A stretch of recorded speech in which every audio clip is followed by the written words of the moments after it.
This is the Workplace Ninja podcast, coming to you live from our summit in Baden with highlights, insights, and interviews.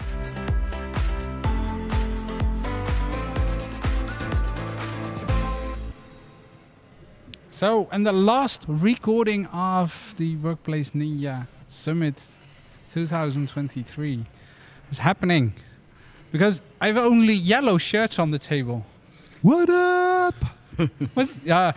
Alex is trying to hide his yellow shirt, but why? Is it so cold over We're here? in Switzerland. It's cold. Yeah. We wanted to be undercover. Undercover, yeah. So, who I have on the table is Alex Benoit. Alex Benoit. Hey, Oh, we have another one. Join in. Kenny. Only the headset is a little bit. It isn't that optimal, but That's okay. Kenny's problem. yeah. Yeah. We have Alex Verboon. still Yeah. from the Netherlands. Yeah. Well, no. Actually, I live here. So thanks yeah. for being here in my hometown. In your hometown. You're 5 minutes from home. Yeah. Oliver Jawohl. from Germany. Exactly. And Kenny Yes, from Belgium. again. Oh, let's open your mic. That would work better, yes. Yeah. And you're from? Belgium. Still. Yeah. We had you already in another recording. I have a few track owners on the table. Not all of them. Stefan doesn't join, but we have Alex is requesting. Yeah, this Alex is the venue boss, Yeah. more or less. I did not do any You track this year. No, you did another track. Yeah.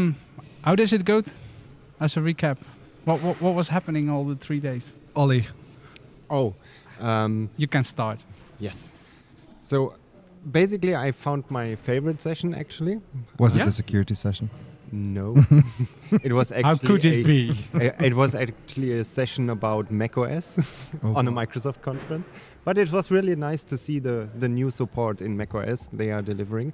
And it was a session by Tim Mintner. He was a little bit playing around with the platform SSO for macOS. And I really enjoyed the session. So that was basically my favorite session. And I had a very much a lot of fun in a lot of other sessions. So from my perspective, I found a ton of sessions basically which were really enjoyable. Yeah, there was some feedback that I got from a few people. There are so much in-depth technical sessions. So I've been in other conferences as well. They told, and then but these here are the technical sessions are that high, so it's more other than on other events. I find it a nice mix actually. We had some really deep dive technical sessions and some are more focusing on the value of stuff. So more or less notes from the field stuff. And that was exactly by purpose. We tried to figure out which sessions are basically delivering field experience. And Right. I think it worked out. From my perspective, my track, it was really, really good to see these field experiences explained by people who really know what they are talking about. I think we had a good mix. I think we had a lot of evenings spending here, but I think Yeah. we catch them all. Yeah. Yeah, especially with the sessions. I mean, this was a learning from last year that we spent more time on the session evaluation itself, like the pre-evaluation, because last year we and that was a kind of a running joke for another year that we said, there was one day that we really had 4 sessions in a row where they were showing Gartner quadrants or Forrester research papers, and I'm like, showing that once is fine, but every session is just too much, and therefore we really asked people to submit their slides. We reviewed, we gave them feedback, and this I think paid off with the balance of having deep dive sessions, but also, architecture or even strategy sessions. I mean, there were some Microsoft folks that were really talking good about what is their vision, how is it going to develop, and where will we be in another year, for example. Aside from the sessions, the feedback was also good that we allowed them to have a more time in the breaks, which was last year a bit of a challenge.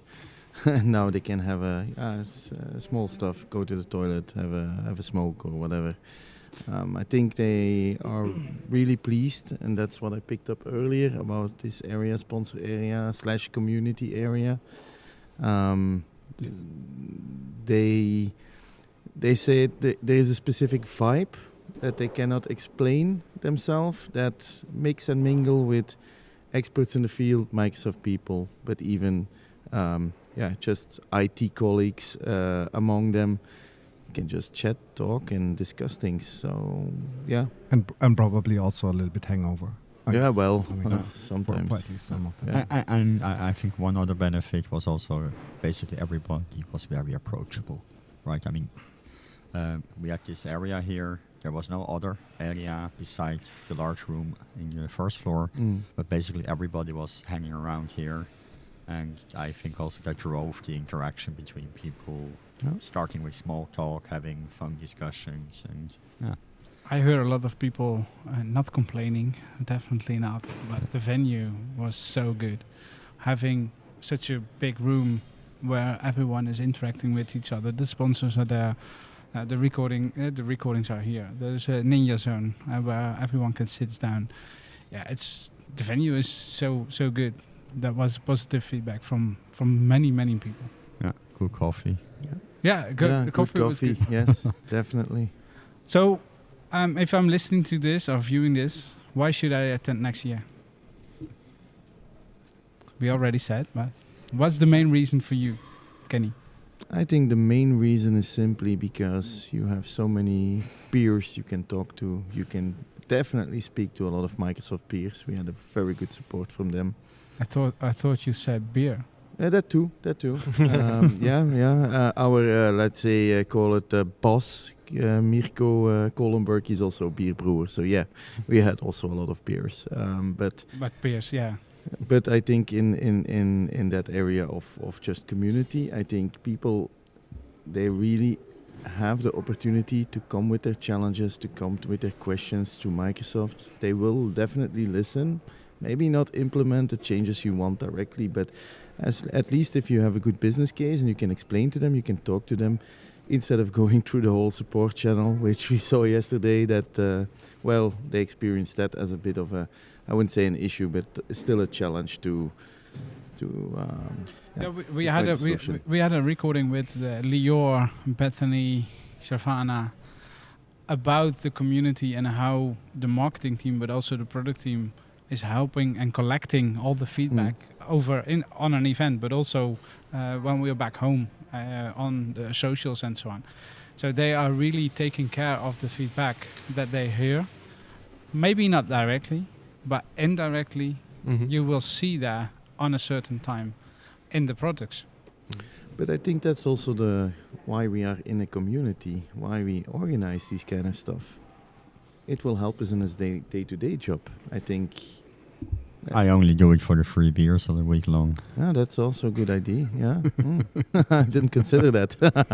What I find very helpful for people normally, you going out into the internet and you're trying to search for stuff and you find several blog posts and you have to decide which one is now the best for my case, and this takes a lot of research time. You have to know which blog post to search for and so on, and here you get more or less the summary of all this in a 3-day conference, and that's basically the golden nuggets from the internet. It's actually funny because that feedback I got yesterday from a Belgian customer, he said I was searching 2, 3, 4 days. I couldn't get it to work. I came to a session here and I saw in 10 minutes what I needed to do. So, yeah, and it's also a great place to give people some appreciation. I mean, to some extent, probably a lot of us are a little introvert, or in the internet you have 4,000 followers, and you're checking, and then in real life you see someone, and you might be the shy guy in the corner. And, I mean, I include myself sometimes as well, but it's cool when you can approach someone and say, "Hey, I saw your stuff you're doing. It's actually great." You see that big smile on someone's face, I was recognized. Yeah, and even socializing helps for further communication. When you have seen someone at a conference once, it's more easy to approach them later on. Hey, we have met at a conference. Can you help me out? Whatever. And he might remember and say, okay, that was a nice guy. I will help him out. That's what socializing is for. Huh? Yeah, I will definitely go out for beers with Fabian Baden again. With Fabian, yeah, definitely. Benno, how was it for you? You're a little bit quiet. Oh, it was really good. No, it was I cannot really add any points to that. It was a good conversation here and there. It was really super cool talks. Nothing to add. Venue, amazing. Yeah. Yeah. So let's do it again next Again, time. yeah. Let's do that. Let's start the preparations next month or so. No, boy. No. So I'm happy maybe to I got this question asked a lot actually. How do we organize? So maybe that's interesting to her. So How do we do that? yeah. So like Alex said, oh no, not next week. So usually until the Like end to of have the the year, Monday free. there's not a lot going on, and then we basically increase the pace from monthly meetings, let's say December until March. So there's someone walking around with a large thing. And then from March, it accelerates, like bi-weekly meetings. And then, everybody gets nervous. And the last 8 weeks gets nearly Pretty weekly intense. at least. And I believe the session planners and, other groups had their own interactions. And Mirko and I spent quite some trips here on the venue and organizing food and talking to people and to consider that it's all community work, so no one is paid for this. No. So Well, maybe a beer, but and a hotel for a week. no, just kidding. No, but we are not paid for that. And to be honest, you do this because you love it. Otherwise, you quit. definitely. Yeah. The energy that is running into this building the last 3 days, that keeps me awake in the next few months, I guess. Yeah. No, it's really. I mean, it is for months. Every Monday evening session, right? I mean, and that for already 4 years now, right? Yeah. That's the fourth year. Yeah. But I think we made an improvement as well We did. since last year, where we decided, tomorrow we will do a wrap-up anyway after the conference. Right. What could we do better? I think last year we decided to make small groups, each their own, let's say, competence area, sponsoring, venue, session track. And I think that really worked out because you could work in smaller groups, get better results, and then combine that at the end. Yep. Yeah. So still everything is wrapped up here in the venue as well. So there's some loudness over and over, but You'll fix that, right? With a filter or so. I think I need to say to the Microsoft guys, that Surface Hub, that big one, my yours? car is in the garage. you can park it you there. can leave it there. Okay, we'll be next. We will be back next year, definitely. And now let's see when that will be. Keep an eye on the announcements, and probably it will be in the description if we are posting this. So. Yeah, let's not miss the chance to thank you, Franz, for all the work that you did in the last couple of weeks and also during the conference. Really pleasure, and what you've built here with the stream and also live recording is absolutely amazing. And I think this is also adding a lot of community value to the whole conference. So thank you for that. Thank you. I saw some people joining remotely, having a chat within YouTube, and that's good to see. Also the interaction there, but also in the next few weeks we will publish every recording separately. So if you want to look back at the recordings that we have with, for example, Stephen Ramya, with Scott Manchester, with several VPs, but also Sami Layo, with Sergey. So such a community friends, and they are so active in the community as we also try to do. That let's meet up, and hopefully we can do that next year again. Absolutely. Probably in a better way, so we have new thoughts and new ideas for next year already, and that will be fun. Thank you. Exciting. Thank you. Bye. Yep.